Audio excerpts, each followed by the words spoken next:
You know it. We made it. We made it. I appreciate everybody's patience. I didn't know if this was happening. Instagram didn't want us to be together this morning, this afternoon at this point. How are you feeling? I'm exhausted, but still.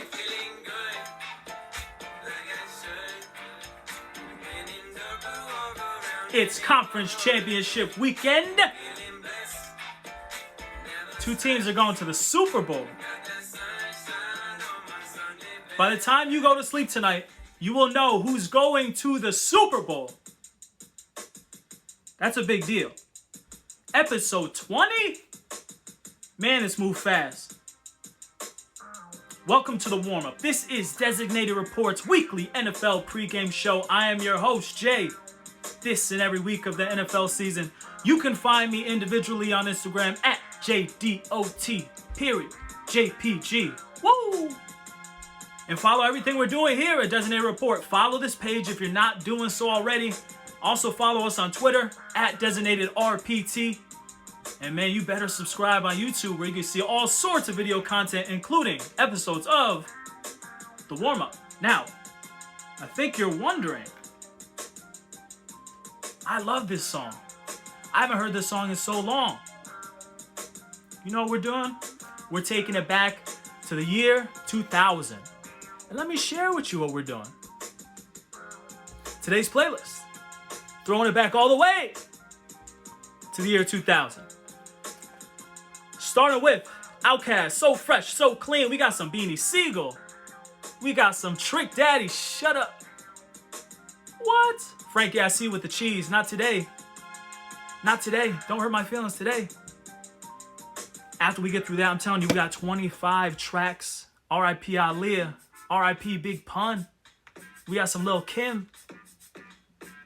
Man, Stay For It. Rounding it out. Y'all remember Annie Up. We got it all. Just wait on it.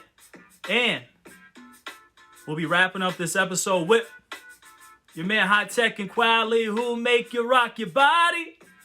Just wait on it.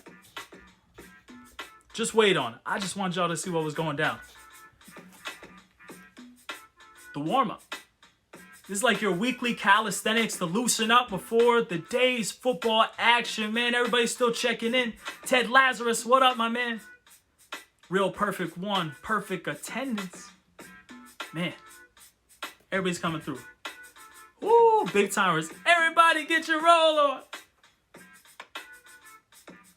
Before we get into the episode, before we get into it, do me a favor. Take a screenshot. Take a screenshot and post it to your story. Let your followers know what you really listen to. Let them know that you are involved with the illest pregame show in the land. Man bun goals. Hoodie goals. Let them know you ain't watching Fox and CBS and NFL Network. No shade. Tell me right here on Designated Report. We're trying to come back next season, bigger and better, but we can't do that without you. So, do your part and I'll do mine, man. Let them know where you keep it locked at pregame. Before we get into the matchups, I want to make it clear that we got some news. The NFL world did not stop just because we got 2 games and 4. We got some things goings on. And first I want to start my man Phil. Wednesday, Phillip Rivers retired after 17 seasons. 16 with the Chargers and the last one with the Colts. He's an all-time great. But we haven't appreciated this guy. The first thing that's always brought up is he's got 9 kids and counting. All right. He's never won a Super Bowl, but he played in the AFC Championship without an ACL. He sent prime Peyton Manning home in consecutive seasons, and honestly, the era he played in was insane. What do you want? He was always top 5, but he was never top 2 and not 2, if you know what I'm trying to say. But Brady, late Favre, Rodgers, Peyton, Big Ben, Eli, he was better than Eli, but Eli got the hardware. We need to give this guy his flowers. For playing great, for playing in 252 consecutive games. What? His greatest ability was availability. You heard that before. And he did as much as he could. He maxed out. He maxed out with that ugly release. Nobody else in the world would have made it that far with the throwing motion like that. My goodness. Johnny Pinnell, what up? Waving to you. Waving to you. This dude entertained us with the trash talk too. At the quarterback position. I'll miss Phillip Rivers. And we all realize that you're no longer getting hilarious sound bites with his banter. You'll miss him too. You'll miss him too. More quarterback news. Dwayne Haskins. Matthew Stafford. Alright. Dwayne Haskins has joined the Pittsburgh Steelers a month after his release from the Washington football team. And Matthew Stafford and the Lions have agreed to part ways. Detroit will first try to trade him. First, we're going to start with Haskins. He can't seriously be who the Steelers are looking to follow up Ben Roethlisberger, right? He can't be thought of as the starter. There's no way. He's not a winner. He's not responsible. And there's better options out there. He was stripped of his captaincy for continuing to break COVID-19 protocol, which put the health of his teammates at risk, and his head coach, who was battling cancer at the time. That's the dude you trust your franchise with, Washington? They said no. That's the dude you trust your franchise with, Steelers? No, it can't be. You bring him in now so he gets a full off season with you as your backup while you look to bridge, but you think you can get a 23-year-old with some arm talent? Screw his head on straight. But you're not handing over the keys to this guy. The guy who lost the starting job, got it back, lost the game, and then that night was partying with strippers with no mask on? That's the dude you hand the keys to? The Steelers franchise? I just don't see it. Maybe Pittsburgh wanted him over Andy Dalton and Nick Mullins, who's low-key good, RG3 and some other hat and clipboard guys, but I think he's fighting for number 2. Flash Mar seemed like a publicity move. Like, I feel that too. A reclamation project. But he better not start. Matt Stafford, though. This guy's thrown for 4,500 yards. 45,000 yards in this league. The Steelers need to be looking at him as a guy that bridges the gap between Roethlisberger and whoever's the next long-term starter. He's got to be the guy they look at. One of them. The Colts got to be in the mix with the retirement of Phillip Rivers. The Patriots better be in the mix. I ain't even talking about the Patriots today. You ain't ruining me. I feel great. And Washington is going to be linked to every quarterback, even though Taylor Heineke played his tail off in that wild card game. This is all, of course, if he's released. But like I said, Detroit's trying to trade him. And you got to be stupid to trade for him. You know his team doesn't want him. So why are you going to give up anything for Matthew Stafford? Just wait on it. You got to be hearing from other teams that he's being heavily pursued for you to want to do anything but wait to put in that waiver claim.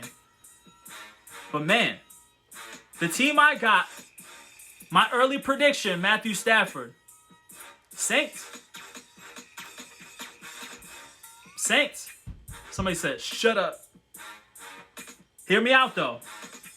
Joe Lombardi, who's the Saints quarterback coach, was Matthew Stafford's offensive coordinator in Detroit in 2014 and 2015. And those were some of his best seasons. Matthew Stafford only went to 1 Pro Bowl. 2014, working with Joe Lombardi. Each of those 2 years, he threw for 4,200 yards. It seems like these guys like each other, are beneficial to each other. Stafford might have helped him get the job with the Saints. I don't know. But Lombardi can help this dude get a job with the Saints right now. That's if Lombardi doesn't get a job elsewhere. If he stays with the Saints, I got Matthew Stafford going to the Saints. And then he might get some respect that he's owed. Saints need to bring him in expeditiously. Next story. Deshaun Watson, what is you doing, baby? Real Paul Cortez, what up? Something Clever 93, what up? I have not been able. Listen, the warm-up is my baby, my child, and I just don't have the time to get to everything because I'm up late at night stuffing these episodes full of content. For 2 weeks, I've been trying to get to Deshaun Watson. For 2 weeks. And this thing has developed in a way that I'm just like, man, I got to push some things to the side, dust myself off, and try again talking about this topic because Deshaun Watson wants out of Houston. And that's one thing. But where he wants to go is wild. Number one on his list, the New York Jets. Whoa. I think he's outside of his mind. He doesn't trust the decision makers in Houston, and that's fine. Management's like, hey, tell me what you think about GM candidates. Deshaun's like, word. Let's sit down and talk about it. They said, all right, I like what you got to say. And then they went this way with it and hired Nick Caserio. Deshaun's like, that is not anybody we were talking about. Who's this dude? Why are you bringing me in to talk about if you're just going to go ahead and... Oh, sorry, Deshaun. Let's talk about head coaches. Skeet, what up? Michelangelo Garland, what up? They said, Deshaun, calm down. Let's talk about head coaches. He said, all right. I mean, you played me on the GM thing. I like Eric Bieniemy and I like Robert Saleh. They were like, we're not even going to talk to Robert Saleh. So why are you bringing me in? Saleh goes to the Jets. Maybe that's a little linkage of why he wants to go to the Jets. I don't know. All I know is Houston better hire Eric Bieniemy immediately if they want Deshaun Watson to stay. Nick Caserio from the Pats? Didn't you just have a GM from the Pats? Didn't you just have a head coach from the Pats? How'd that work out? How's that Patriot way working out when these guys go different places? Other than Vrabel. Other than Flores. How's that Patriot way working out when it's not Bill Belichick? What? Detroit said, we can't go the Patriot way. Let's fire this dude. Patricia went crawling back to the Patriots. Come on, man.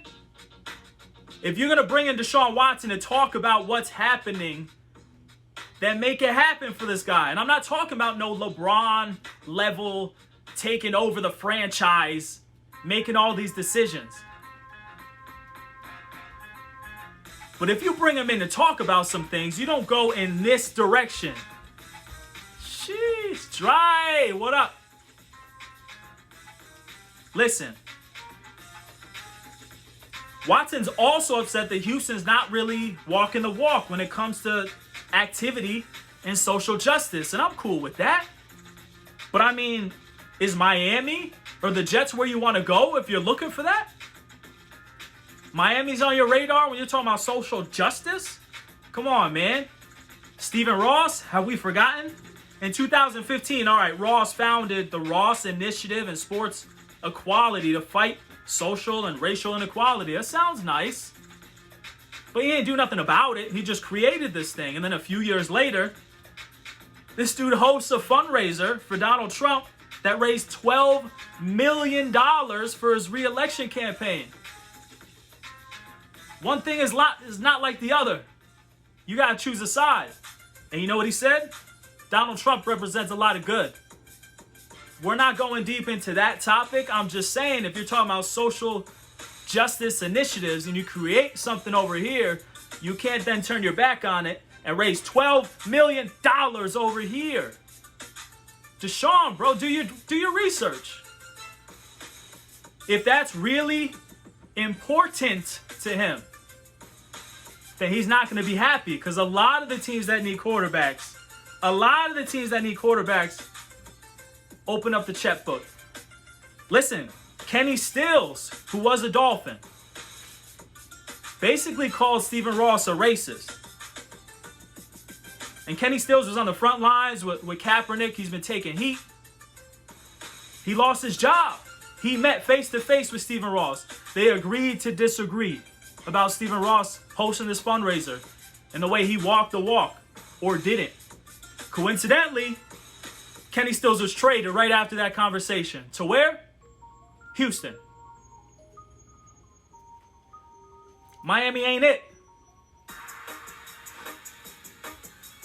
Who?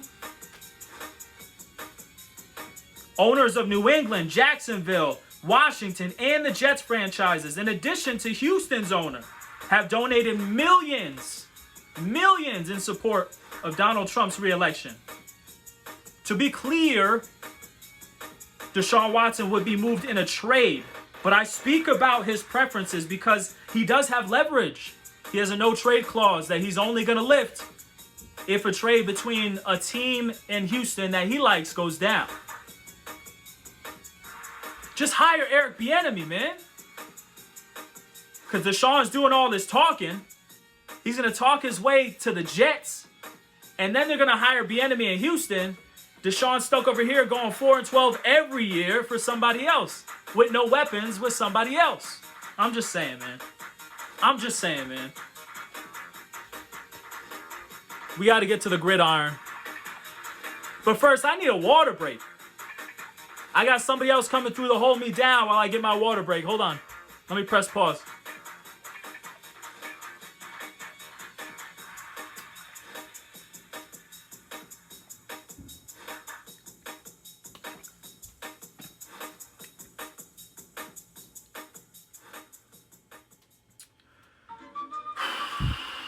Skeet, what up?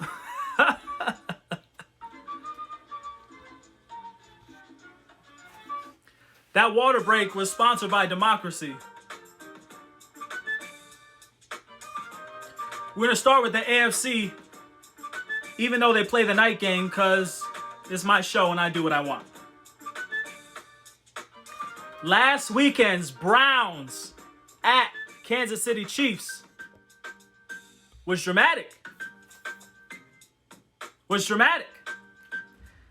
I watched the Bears-Saints game on Nickelodeon. I watched the Browns-Chiefs game on ESPN Deportes. You got to try something new this postseason. And if you didn't watch it on Deportes, shame on you. And you missed out. No shade to Tony Romo and the great Jim Nantz of CBS, but the energy of a Spanish language broadcast is unmatched. I honestly tuned in because I needed to hear Jarvis Landry. And I was not disappointed. Jarvis Landry. Hey! Anyway, Patrick Mahomes left the game with a concussion. Dude was type woozy. Chad Henne came in and did just enough in his steed. And they won a losable game. I was rocking with Cleveland. I really was. But they couldn't take advantage when Mahomes was out. They converted a few fourth downs. Let's not play. They converted a few fourth downs. They ran the ball effectively, but they blew it. Plain and simple. Jarvis. What's up, chat? Skeet, I appreciate you. The Browns should be here right now. Tell me I'm lying.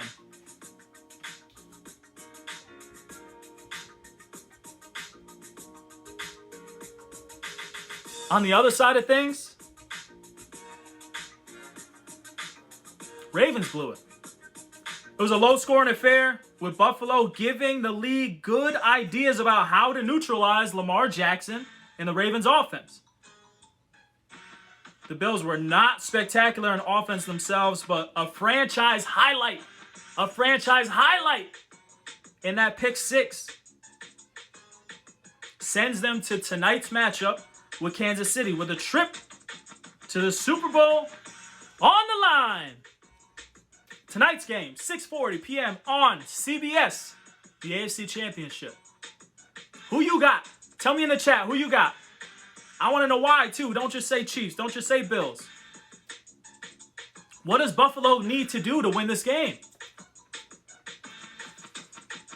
They're the underdog with a young QB that no one believed in with a city no one thinks can finish the job.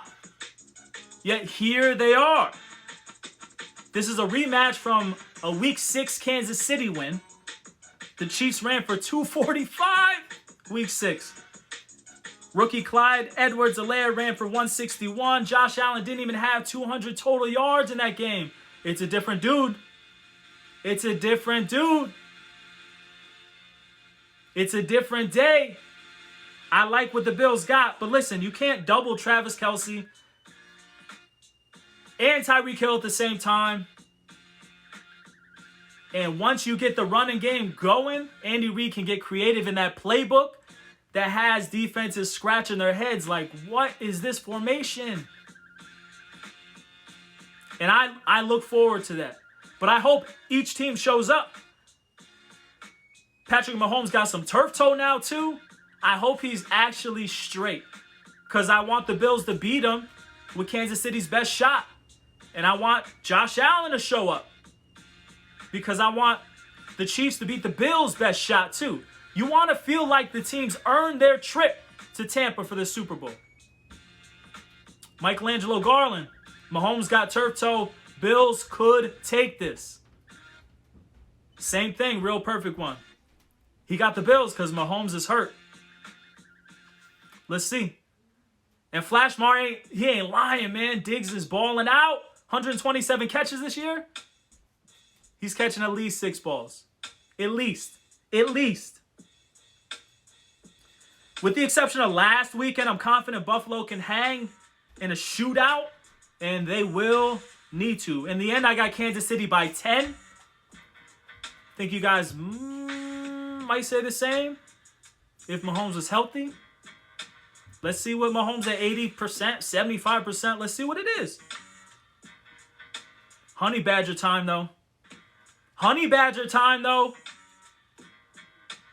This is when it counts. This is when it counts. On the NFC side of things, this game, that Bucs defense, the Saints defense went with 2 deep safeties to prevent Mike Evans over the top, Gronk up the seam, and Chris Godwin and Antonio Brown just with splash plays. It worked, but they couldn't stop the running game. And the New Orleans offense turned it over. Listen, man. Tampa didn't sack Drew Brees, but they forced 4 turnovers. And reigning AP Offensive Player of the Year, Michael Thomas, non-existent. 0 catches. I'm going to edit that out. 0 catches. 0 catches. The game was closer than this looked. 32-18. The game was closer than this. And I wish that Aaron Donald was healthy. Packers rushed for 188, though. So what are you going to do? The Packers pulled away late thanks to a deep ball caught by Alan Lazard. And now we set up which matchup? Which matchup?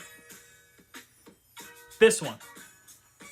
3:05 p.m. today on Fox. Who in the NFC is going to the Super Bowl? Again, tell me who you got. Let me turn this up. This is for real perfect one. Shout out Philly's Most Wanted. Cross the border. Ha!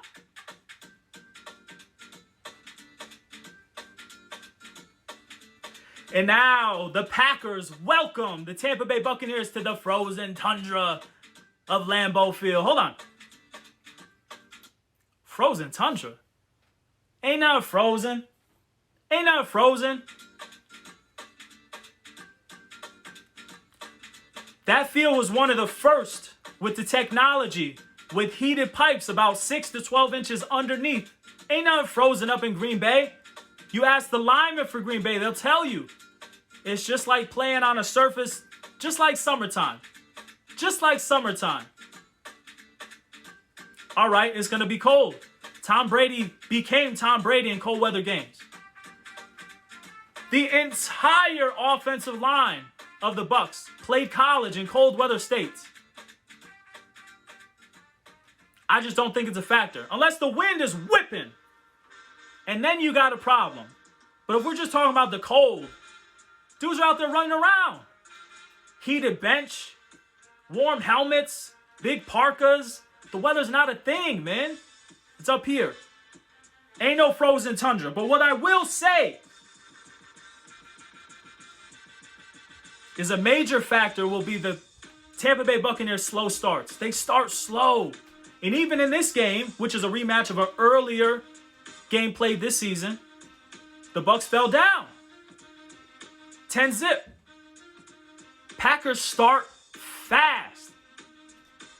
And that's going to be the Bucks' downfall. You can't keep relying on Tom Brady to get you back in the game. You fall in a deep enough hole, you can't climb out of that thing in 4 quarters. They might run out of time. Against the Saints, Brady was 2 for 7 with 16 yards in the first quarter. Had less than 100 yards passing in the first half. Come on, TB12. That's your GOAT. That's your GOAT. Chris Godwin had at least 2 more drop passes, including a would-be touchdown before halftime to add to his series of the yips. Chris Godwin, I don't know what's going on with you, bro, but you need to wake up. Brady is 9-4 in conference championship games, but he's not in Massachusetts anymore, baby. Rodgers has lost his last 3 conference championship games, but now he's at home. Danger! Now he's at home. That's a big factor. If I'm coming to you as Jay, the host of the warm-up, and not Jay, the Buccaneers fanatic, I'm telling you the Packers are going to win this one. Because of how they start and not having enough time to finish. Antonio Brown is out, and his replacements in Scotty Miller and Tyler Johnson have never played in a game of this magnitude. Jair Alexander neutralizes Mike Evans. Chris Godwin can't get right with the drops. Tampa's in serious trouble because who do you go to now? Brady to Gronk? 10 times? Gronk's not getting targets like that. I hope they can run the ball. Michael Thomas was shut down by Tampa, but don't expect Davante Adams to be shut down by Tampa too. Davante Adams, the guy that's got 6+ catches in 13 straight games, you're not stopping this dude. So you got to stop Valdez-Scantling. You got to stop Lazard because you're not going to stop Tay. It's not happening. And that's me, host of the warm-up. Not fanatic. That's just what I'm saying. If the Packers do struggle, though, it'll start with defending the run. That's something that's always been a vulnerable spot about a Mike Pettin defense. Last game, Ronald Jones and playoff Leonard Fournette combined for 125 on the ground.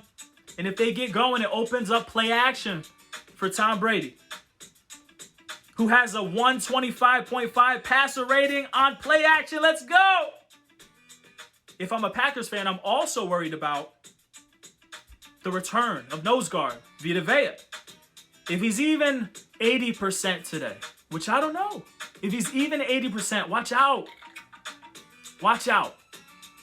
Because Todd Bowles says the blitzes work off of this guy. And they haven't been getting home ever since he's been out. So I'm excited to see what he can do here. For years, Cheesehead's been whining about get Rodgers some weapons. But listen, it looks like dudes opposite of Tay are getting the job done. Let's see what the tight end got. Let's see what the backside of the backfield got. I would love to see a shootout. I would love to see a shootout. 3:05 p.m.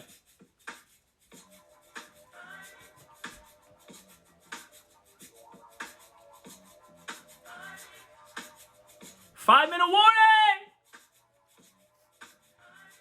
Listen, we ain't got 1 p.m. games. We ain't got 1 p.m. games. We can chill till 3. Who's down? Frankie. Listen, Frankie been sending me cheese emojis since episode 1. This is the Packers representative of the warm-up. He said he's really worried about the 2 linebackers. He's talking about Levante David and Devin White. Second team All-Pros this year. The best duo, the best linebacker tandem in the league. You should be worried. speed. Speed. If they shut down the run, it's going to be ugly. But listen, I said what I said. I know who I want. But I also know Tampa Bay is playing with house money. And I'm just happy to be here. I'm happy to be playing meaningful games after Halloween as a Bucs fan. I'm just being honest. 5-minute warning. Get your pizza. Get your wings situated. Fantasy football is over and done with. So don't worry about setting your lineups. Just enjoy today. No more submitting your picks to the weekly NFL Designated Report regular season pick'em. We'll be back next year. Congrats to everybody who won. We'll be back in September. Remember to follow Designated Report on Twitter at Designated RPT. Subscribe on YouTube to see this very episode and more. Let me check on my people in the chat, man. Frankie said, I remember week 6. This is going to be a good one. And I hope it is. I'm kicking back in the logo hoodie.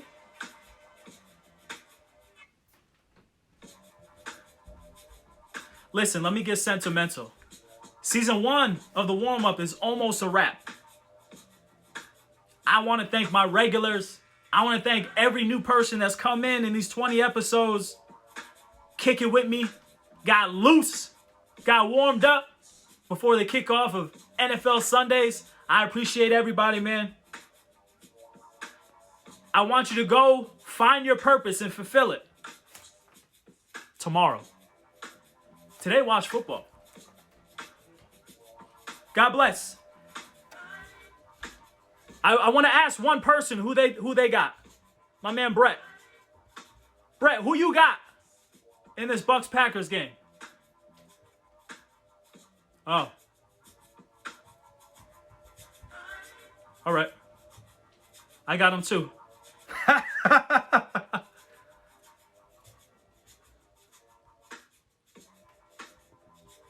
As I sign off, with love, Flash Marv, bless you right back. I want to leave you with this Designated Report promo. Just to remind you how strong the crew is, how deep we are, and the big things we got in 2021. Much love to everybody.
Peace.